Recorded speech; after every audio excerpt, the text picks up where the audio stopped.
citizen of the Jamestown S'Klallam tribe. Our indigenous name for ourselves is Nus'Klallam. But the land we're on here today was used by many different discrete bands of the Chinook and Kalapuya people.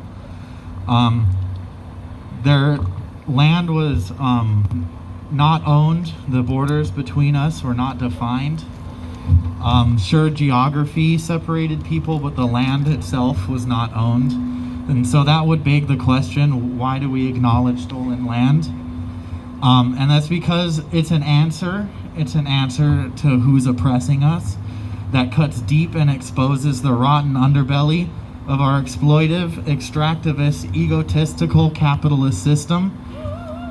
It's an answer that cuts through the lies of the landlords and the slavers who wrote the illegitimate laws of this bourgeoisie system.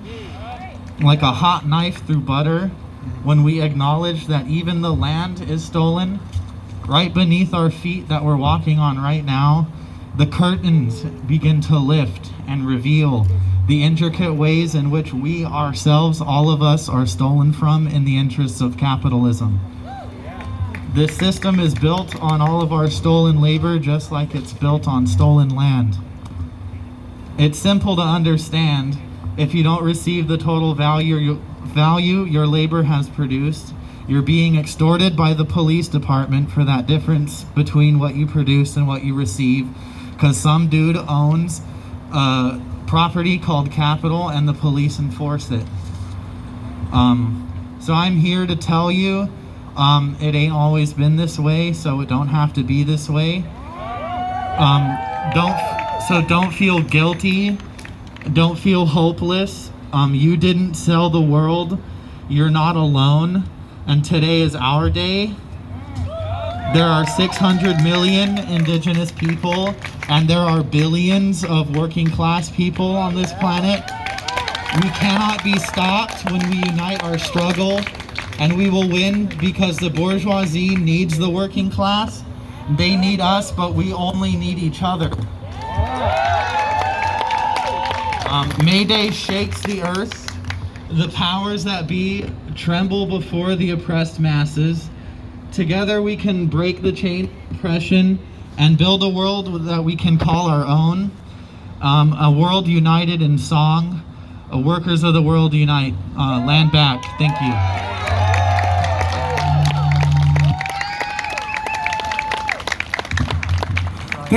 Thank you very much. From Bayan PDX, welcome Bryson. Give it up, thank you. Mic test.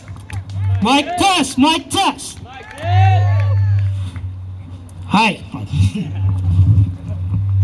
Militant greetings on the holiday of working people all over the world. I am Bryson with Bayan Portland, or Bagong Alyansang Makabayan, the new patriotic alliance that aims to organize the 99% of Filipinos, not only in the Philippines, but around the world, to fight for our liberation, self-determination through the national democratic movement with a socialist perspective in the Philippines.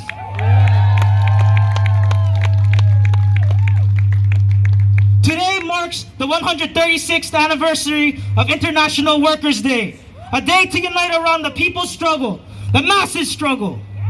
We come today to celebrate our everyday victories and the lift up of the demands of the workers all over the world. What started on May 1st, 1886, as a labor movement struggle for the 8-hour workday, has continued to be an important day commemorated around the world. We are here to continue this legacy. Today, Bayan is with all workers as we share the rich history of militant trade unionism and workers organizing. The rise of the working class in the Philippines was a result of the process of class struggle through the periods of Spanish colonialization, direct U.S. imperialist rule, and now leaving the Filipino masses landless and without genuine democracy and true liberation. Since the rise of workers' movement, we have been chanting, "Down with U.S. imperialism," since 1903. They made clear the connections of the Filipino proletariat's economic struggles to the overall political struggle against U.S. foreign domination. I am from this legacy. I'm a Filipino raised by working class parents who have worked at the pineapple plantations in Hawaii. Forced migration has defined my life. I'm here because of it. But I'm also here today as a worker who's committed to fight. On this International Workers' Day, Biden invites you to see the connection that the global system of imperialism is the culprit and the biggest enemy to workers, causing forced migration, displacement, and mass exploitation of migrants around the world. U.S. imperialism is the biggest enemy to the Filipino people. This very piece of battleship that I'm standing in front of today was used to target my people during the Philippine-American War, launching wave upon wave of ammunition. This battleship symbolizes the continuous U.S. occupation of our land. U.S. imperialism takes the land and takes its people. It is a culprit to my family's forced migration. Forced because my family felt they had no choice as a result of U.S. imperialism, keeping the Philippines backwards economically by keeping it in a debt to the U.S. dollar. Forced because the Philippines is strangled and every natural resource in the Philippines is consumed by the U.S., resulting in the lack of jobs and resulting in my family looking for better opportunities. Forced because U.S. imperialism has created a culture that chokes down our throats, the narrative that to best serve those you care most deeply for, you must leave your home, family, and loved ones to the very imperialist country.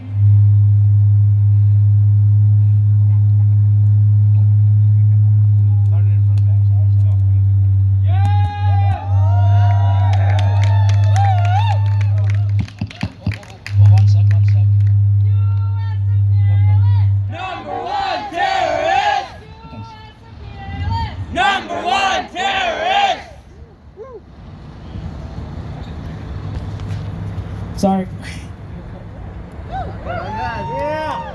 However, forced migration is not the only way that U.S. imperialism manipulates the Philippines and many countries all over the world. The U.S. ensures that lasting legacy of the 1% who through generational nepotism and legacy fascism continue to be lapdogs for the U.S. and continue to bankrupt and terrorize the Filipino masses through the fascist ruling. Oh shoot. Fascist ruling. None other than the Marcos and Duterte political dynasties represent this greed and warmongering more. The Marcos Duterte tandem represents the greatest threat to the working class, including overseas workers. Bongbong Marcos even promised to continue the labor export policy, started by his dictator father, the very policies that resulted in my family's forced migration. We must do all we can to defeat the Marcos Duterte tandem in the upcoming election. There are 7 days to the Philippine elections, and it was called on all the patriotic and progressive forces to unite to fight whatever scheme dictator Duterte chooses to implement in order to prolong himself in power. We in Portland, no stranger to repressive state forces of fascist regimes. It is no different. The experience of arrest, harassment, violence, and detention by the state organizers in Portland have been tagged as terrorists. This same tactic is used in the Philippines, where organizers are arrested, kidnapped, and murdered by the state. Even our organizers under Bayan Portland have been called terrorists by the fascist Duterte regime. It is time to be in solidarity with the Filipino people and all those fighting for national liberation.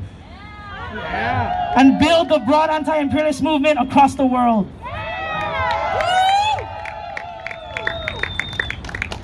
It is okay. So yeah, I'm gonna do a chant. So here we go. Uring manggagawa, Upang mapagpalaya! uring manggagawa. Upang mapagpalaya! So that just translates to the working class is the army that will liberate us.